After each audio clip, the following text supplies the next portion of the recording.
on Dr. Phil. Is she the ultimate helicopter mom? You do their homework. Don't do it for me, Mom. If their coach puts them on the bench, you threaten to call the newspaper. I do. When they say, Robert, up to bat, I expected you to put on the helmet and go up there and hit it for me. Can a mother this controlling? My daughters say I need to let go a little bit. A little bit? You won't even let them floss their own teeth. Control her own behavior. You are raising lambs for the slaughter. No, I'm not. Yes, you are, because they don't know anything. You do everything for them. I'm all they have, Dr. Phil. No, you said that backwards. What you really meant is they're all I have. Let's do it. Why don't we stop all the drama, stop all the fighting, and let's go get you better. Here we go. Have a good show, everybody. If I can help get this family back on track, are you willing to do that? Pretty free.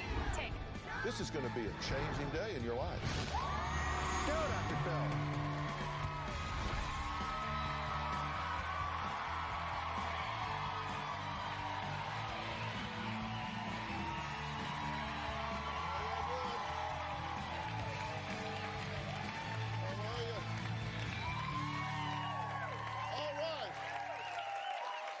Thank you very much. Thank you very much.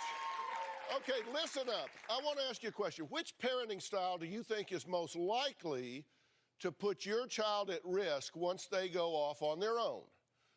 Hovering and doing every single thing for your child, thinking you are protecting them from the big bad world, or giving them every freedom with little or no monitoring or guidance, just kind of throwing them in the deep end and letting necessity be the mother of invention? Well, you're both wrong. Because both of these parenting styles are extremely dangerous and can eventually cripple your child for life. Listen, when you find children at risk, children that go out and get in trouble, they come from the extremes of the parenting continuum. This is not to scare you, but to create an urgent awareness about how you are preparing your children for the real world, not the one you wish they were inheriting. Now, I've written it all down in my new book called Life Code, The New Rules for Winning in the Real World. My first guest, Amy, is paralyzed about how scary she thinks this world can be and says it has forced her to become a self-admitted, obsessed helicopter mom to her 5 children. She's diagnosed herself pretty well. Take a look. I'm definitely a helicopter mom. I am absolutely psycho, overprotective. I don't know any other way to be. My babies don't know that as they're sleeping, I put my hand on their chest and make sure that they're still breathing. I do this even with my 20-year-old daughter, Caitlin. I cut their toenails, I floss their teeth. We do these fire drills, and I'll blow a whistle, and everybody jumps out the windows. My son, Chad, was kicked off the baseball team because of my mouth. Oh, my God! I get into altercations at the games with the coaches, with parents. It's almost gotten physical. I've threatened their families. One time, they benched my son. I got on the phone with the president of the league. I threatened to call the local newspaper and write an article about how awful they treat their children. When the kids have homework, I do it all. Don't do it for me, Mom. I really want to do it myself. When they don't get the answers right, I write the correct answer.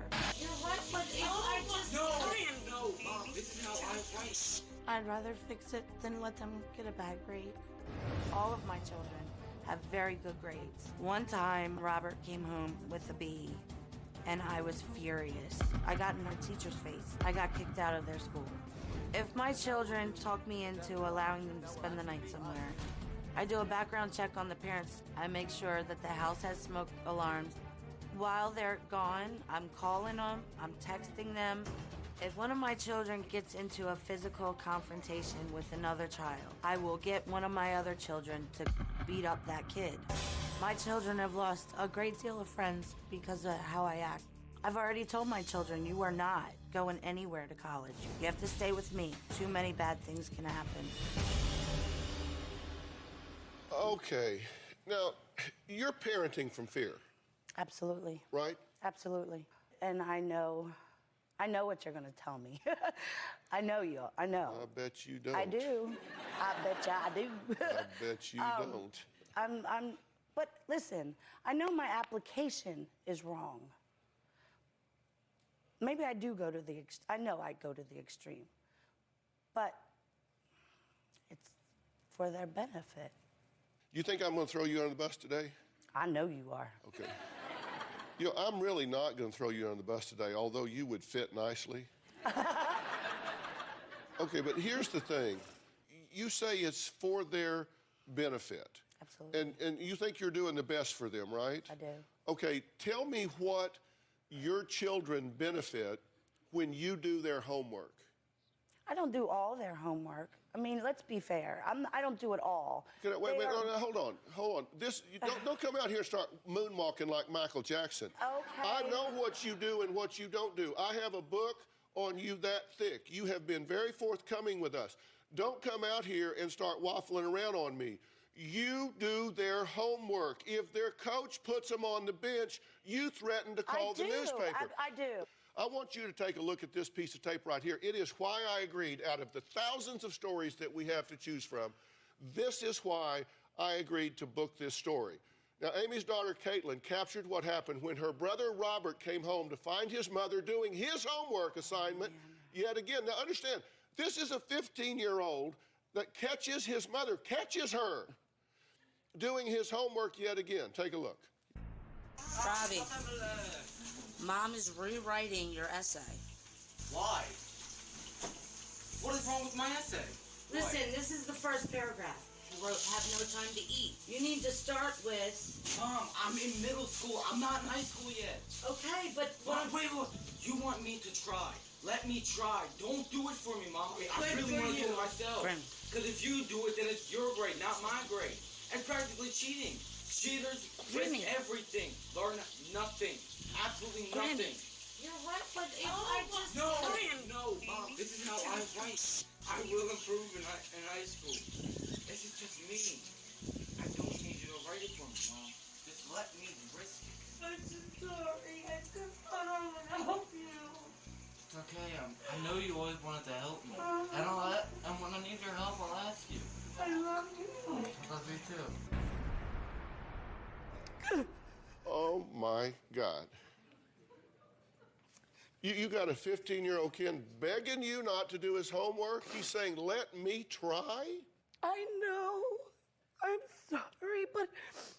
But? What if he fails? What if he doesn't get the grade that he needed? You don't understand. What don't I understand?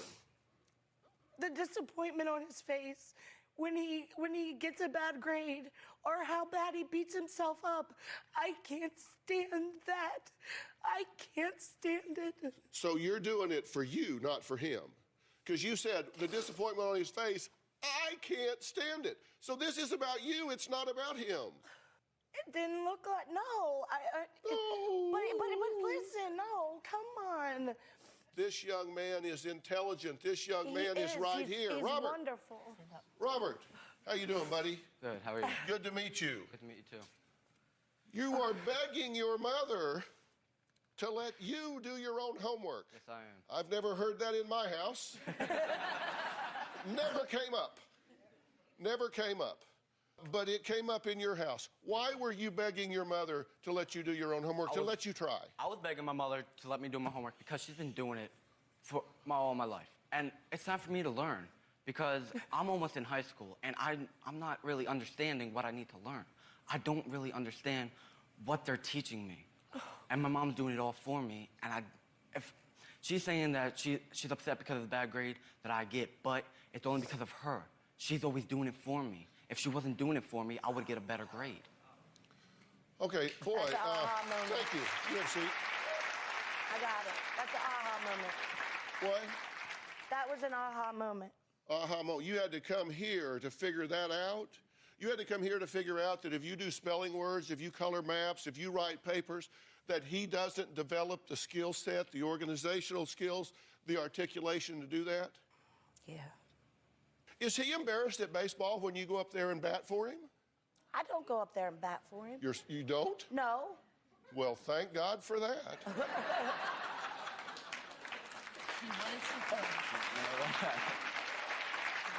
Seriously, I expected when it's his turn and they say, Robert up to bat, I expected you to put on the helmet and go up there and hit it for him, because if he struck out, it would break his heart. I can't stand the disappointment. So it's about you again. I don't mean for it to be. Apparently you do, because it keeps coming back to you. You can't stand the disappointment, so you just decide, I don't care if he doesn't learn, as long as in the moment I feel okay. How selfish is that? You're right. I didn't think that. I really, Yeah, I told you didn't know what I was going to tell you. There's all these killings going on in these schools. You are raising lambs for the slaughter. No, I'm not. Yes, you are. My mom is a helicopter mom. She hovers right over top of our shoulders and waits for us to do something wrong. When I was 14 years old, I ran away from home. I wanted to get away from my mom's overprotective ways. If she doesn't like who I'm talking to on the phone, she will take the phone out of my hand.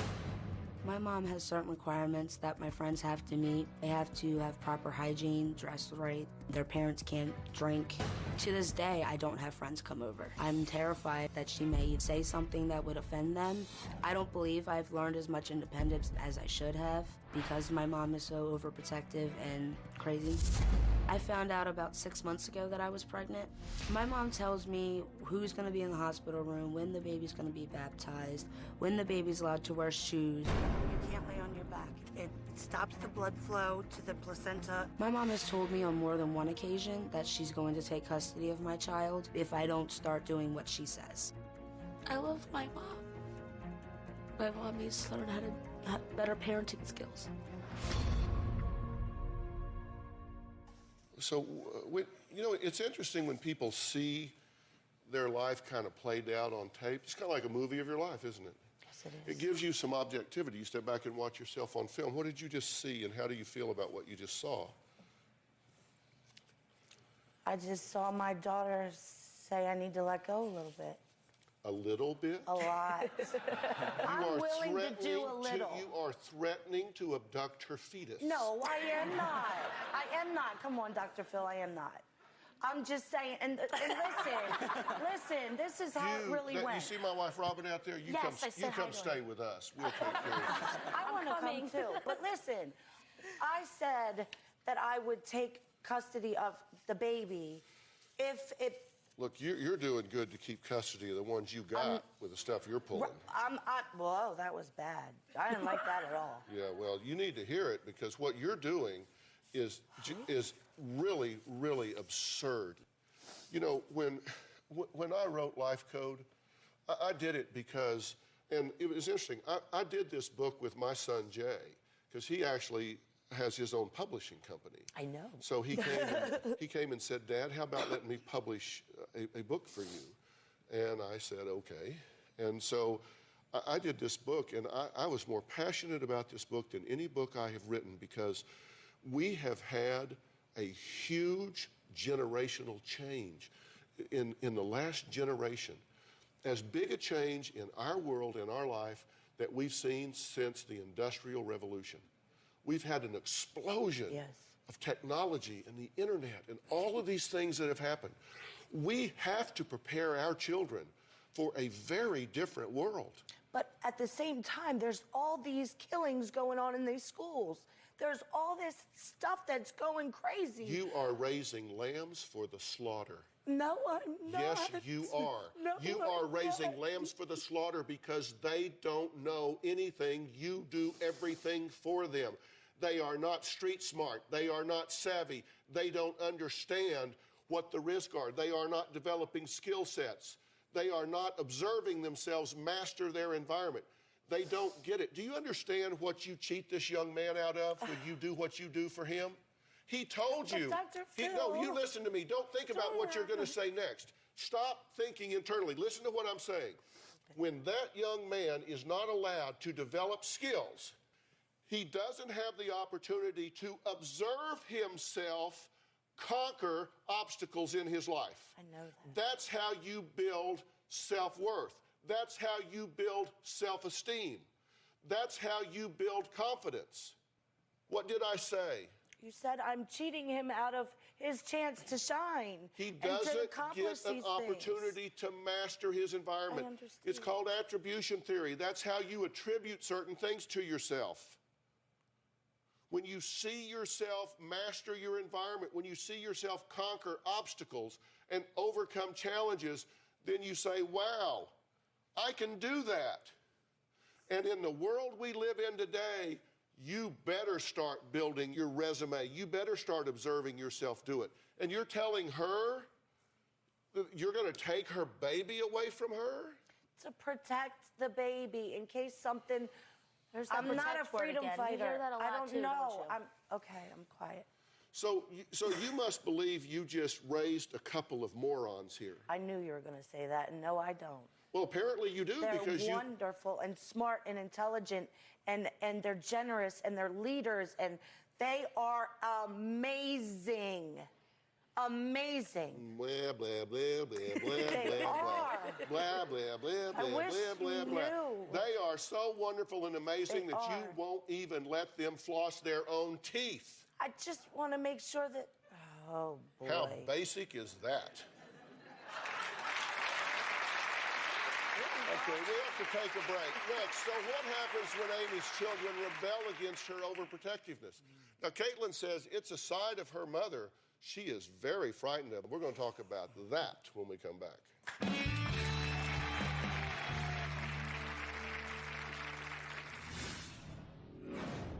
I'm all they have, Dr. Phil, and I want to always be that.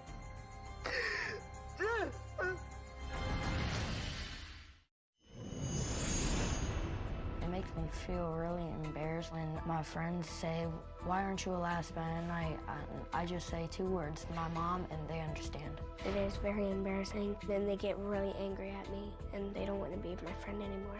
My friends think that it's outrageous and my mom's way too overprotective on us. It's really hard for me to find out what I'm good at if my mom does it all for me. I've never actually really found out what I like because I never actually had the chance to. My mom really does need to stop being overprotective.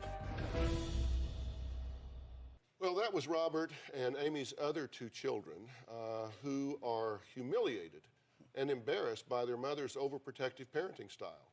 Do you agree that your job is to prepare your children for the next level of life? Absolutely. So react to what your children just said. I heard them say, I need to allow them to experience life, You know, the ups and downs. But what I know, you keep saying but. I know. And seriously, that just means forget what I just said. Now I'm going to tell you what I really think. Here's something you need to understand. It is a normal progression in life for children to grow up, and really they're just like spider monkeys on their parents in the beginning. Mm-hmm. Remember how they just like hung onto your leg and you couldn't peel them off of you? Yes. And it was mom, mom, mom, mom, Yes. mom, mom, mom. And then as they grow up, they start to break away and become independent and stand on their own. Mm-hmm. And the more controlling you are, the more violent that breakaway becomes. It has to. I know. And so it becomes rebellious. It becomes a violent breakaway. And they don't want that. You don't want that. You don't want a violent breakaway from her, do you? I love but my you've mother. had to get away from her. Yes, correct? I have. Mm-hmm. What did you do I was 14 years old and I ran away from home. to get away from her? Yes. Okay. What do you think about that? It killed me. I thought I was going to die. I laid in bed and I cried and I couldn't do anything. And yes, it was about me. Yes, it was at that time. And then I grabbed myself up and the babies, and then I thought, I still have these guys to take care of. So I put all of me in them. But it killed me. You think I wanted to? You think I wanted to leave my family? No. Answer her. I thought you wanted to just get away from me. No. I wanted you to hear And I me. hated myself for it because I knew it was because of me. I knew it was. I wanted you to understand. But then that made me grab onto the other ones even tighter. I'm all they have, Dr. Phil, and I want to always be that. No, you said that backwards. You said, I'm all they have. What you really meant is they're all I have.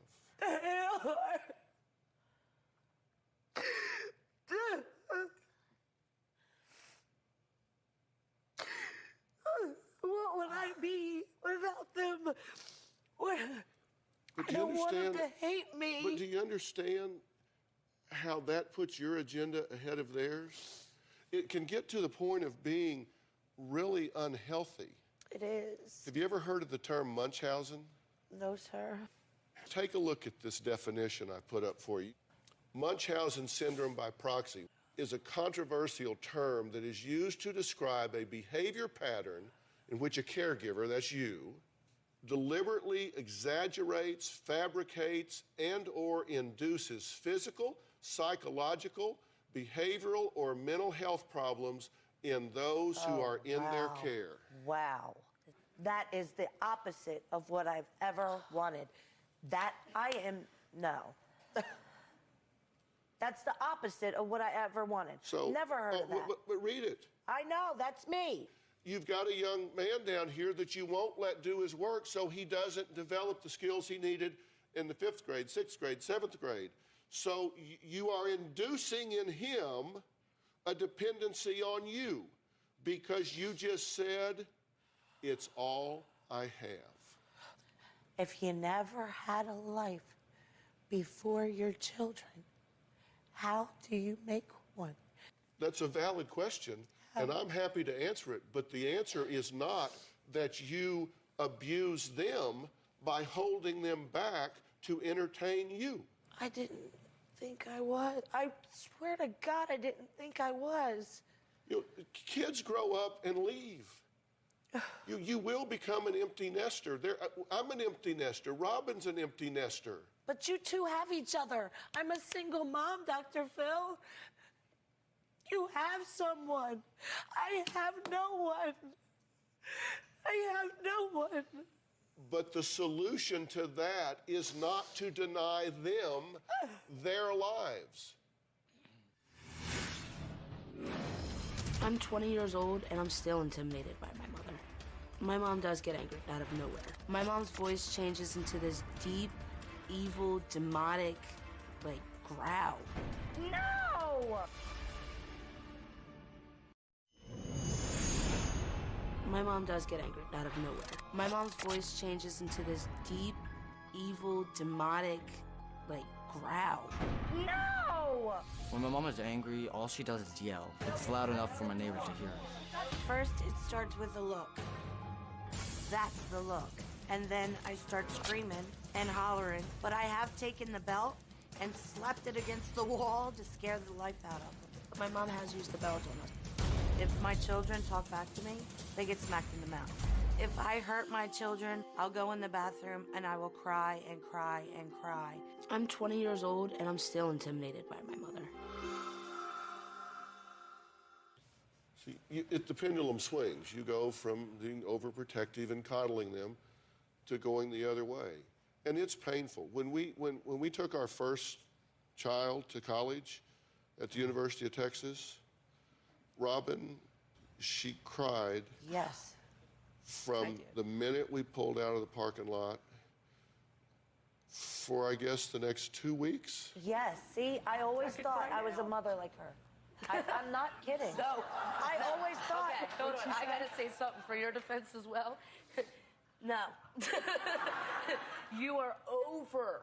You say your children can't go away to college. Well, they can attend. They must attend.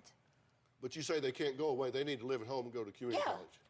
Dr. Phil. Okay, all right, take a look at this. Here's a little tape when we took our second to school 7 years later. So hard.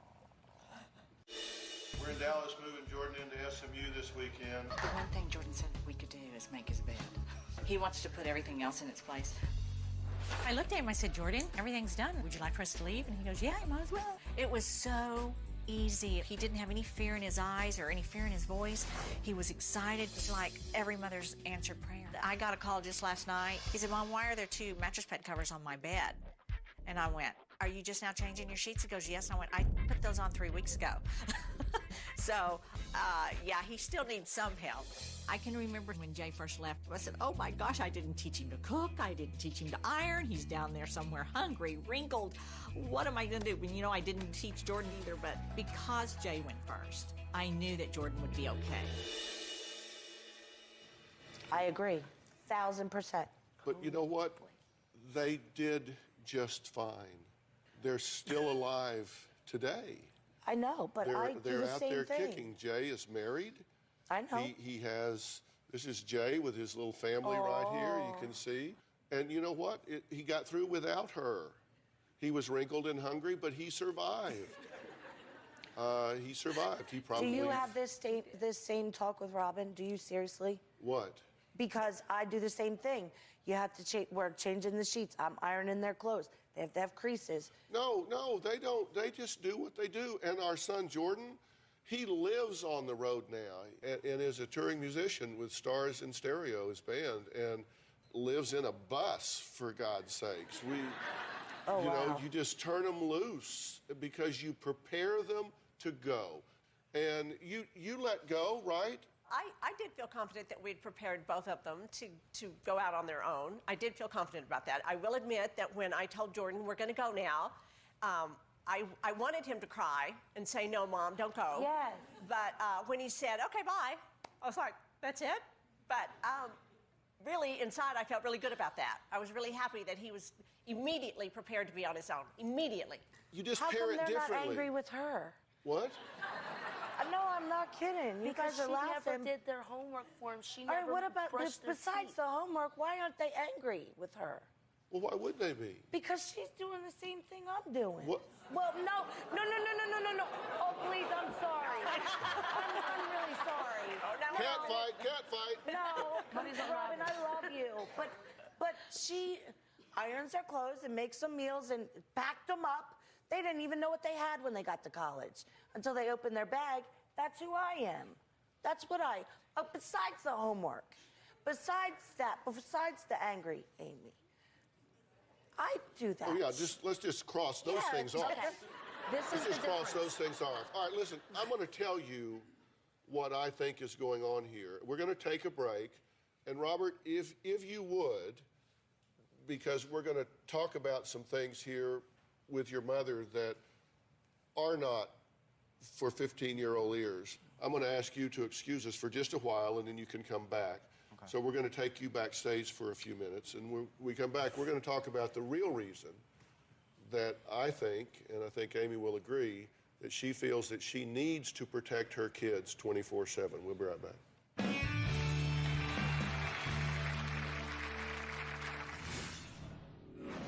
I'm positive my past affects how I parent. I was abused. He grabbed my hair and pulled me down the steps.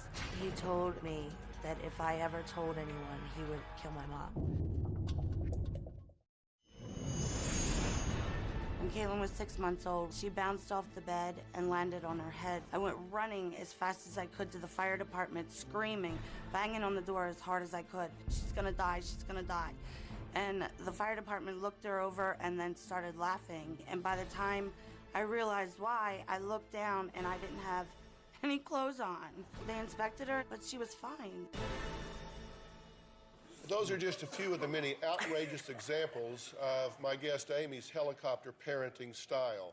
Now, Amy truly believes the reason why she feels this overwhelming need to protect her children is a direct result of her own horrific childhood. Take a look. I'm positive my past affects how I parent. When I was 12 years old, I was abused. He held a knife to me, and he grabbed my hair and pulled me down the steps. He would always pinch my vagina. Stop for a minute. He told me that if I ever told anyone, he would kill my mom. I got into a fight with my mom because I didn't feel like she was protecting me. My mother ended up putting me in a foster home, and she only came to see me 2 times. I felt completely abandoned. I am very, very angry with my mother. So when I had my kids, I was overprotective because I didn't have that growing up. I love you. They all have to know that they're protected, and no one ever is allowed to hurt them. Never. Well, sadly, Amy's childhood experiences are not the only reason behind her controlling, protective behavior with her children. There was another life-changing moment in her life that affects the way she looks at the little ones. Caitlin was 6 months old. My goddaughter was killed in a hit-and-run accident. She was 2 years old. I held that baby until she got cold. From that point on, I was a mess. I was terrified. I was scared to death that my children were gonna get killed somehow, some way. I always say this prayer. Thank you, sweet Jesus, for protecting my children. They're all I have. But if they're gone, what happens to me? What do I do?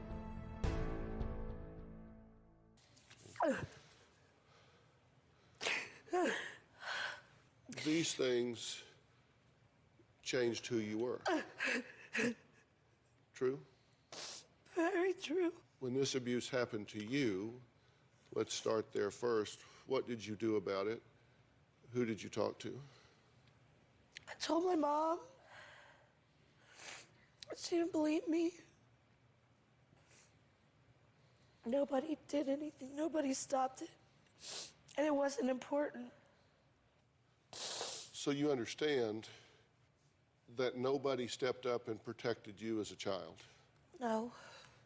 No. And so you'll be damned I'll be damned. if you're going to let that happen to your own children. And then, of course, as horrific, you see an innocent child in your goddaughter taken from you by some jerk drinking and driving and killing an innocent baby. And you say, here again, No. the world, and so... They're scary. And people out there can hurt them terribly and take them away from me. And you know, it's a giant, giant step from the pain and disappointment of what happened to you when you were a child and the loss of this precious goddaughter to the disappointment that you see on Robert's face if he gets a bad grade or whatever. Stand it, Dr. Phil. But you have to understand something. You know, I said at the beginning of this year that I just believe that new year, no fear, that we have to be willing to tell ourselves the truth. And one of the worst things that happens to us is we tell ourselves lies. In Life Code, I talk about something I call the why lie. And the why lie is the lie you tell yourself about why you do what you do. I'm going to show you exactly what I mean when I say the why lie. I wrote down what I believe is your why lie, and I want you to go through this with me along with everybody else. And as a mother, I am, because of my painful life experiences, alerted and called to a mission to stand in the gap to protect my children from a world I know can be cruel, mean, and hurtful. Amen, yes. Got you with me so far? Absolutely. Okay, so far. I will not stand by and allow what happened to me as a child and what happened to my innocent goddaughter be my children's reality. Right? You got it. Did I do my homework? Absolutely. I will do for them, Amen. what was not done for me. Yep. It is right, it is needed, it is my duty, it is why I am in this world. It is my duty. Okay? Yes, I believe that. But I'm telling you that's a lie. You're saying, you bet, you got it, you know me inside and out. Yep. But you notice that I have said that this is not a truth, it is a lie. This is the lie that you are telling yourself. Because you have said that this is for their good. Right? Yes. That's why I'm saying this is a lie. This whole thing is a lie. But this is your life. This is your I live by that. So that you do. You live by this. So your entire life is based on this lie. Then what is the truth? Yeah. What is the truth you won't face? Well, today, it's time to face it because it will change your life. And I'm going to tell you that truth right after the break. I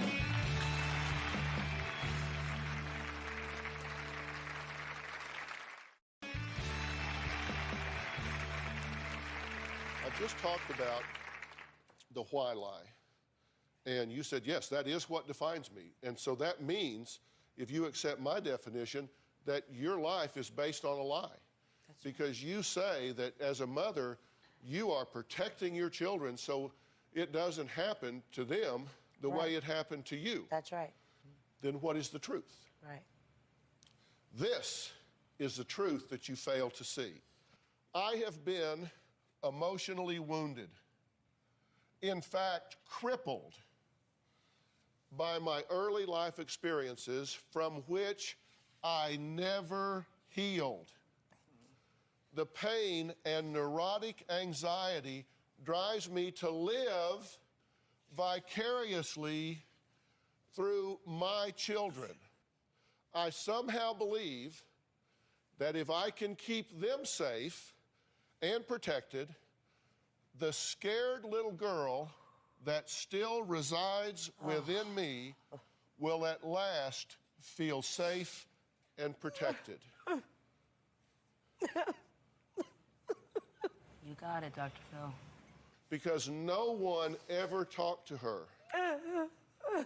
No one ever healed her. No one ever believed her. No one ever ministered to her. And so she was frozen in time. I am putting my emotional needs ahead of my children's developmental needs, and while at some level I know this, I just can't stop.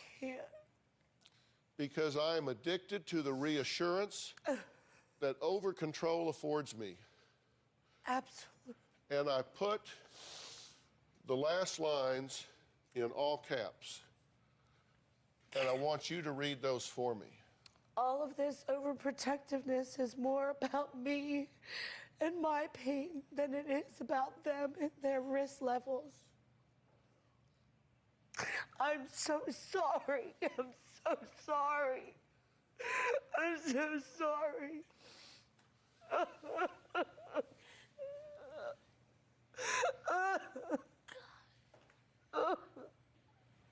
I hate seeing my mom cry. Oh, God. I'm so sorry. I believe that people know the truth when they hear it. Oh, I'm so sorry. Is this the truth? Yes. Oh. So what do we do here? I don't know. First off, I need you to forget about where you are right now, forget about television, forget about these people, and just look at me and hear me. Amy, I am really sorry what happened to you. I am really, really sorry. I just, I cannot imagine a little girl being brutalized by someone you trusted like that, and then nobody believing you, nobody protecting you. That was not right, it was not fair, and no one helped you. But look at me. I'm here to help you now. Thank you. I'm here to help you now. And I'm going to get you the help you need. We're going to heal that little girl inside you. We're going to heal you. And we're going to heal your family. Thank you. Thank because you. it's not too late. Thank you. Okay? Thank you. Thank you. Thank you. It's not too late. Thank you. It's just not too late. Oh, thank you so much. It's just not too late. And that young man that stood there in that room at home and said, "Mom, let me try." Yes. That strength from which he said that tells me you've done an awful lot right. Thank you. Thank you. Well, you've done an awful lot right. So what we need to do is not erase everything you've done. We just need to add to what you've done and change that up.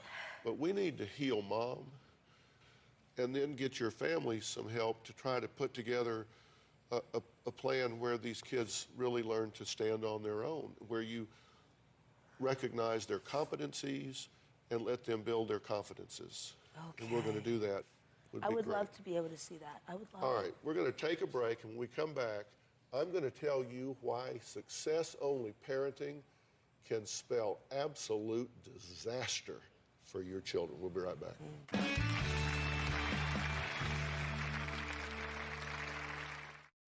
You know, we've been talking today about parenting and about getting your children ready for the real world. Success-only parenting doesn't work, and if you never let them face adversity, when they do, they're likely to not know how to adapt. Don't spoil these kids to the point that they never get knocked down, never get to face adversity. You'll be sorry if you do. As you can tell, I'm very proud of my new book, Life Code, The New Rules for Winning in the Real World. I'm very proud to say that this book is being published by my son Jay's publishing company, Bird Street Books.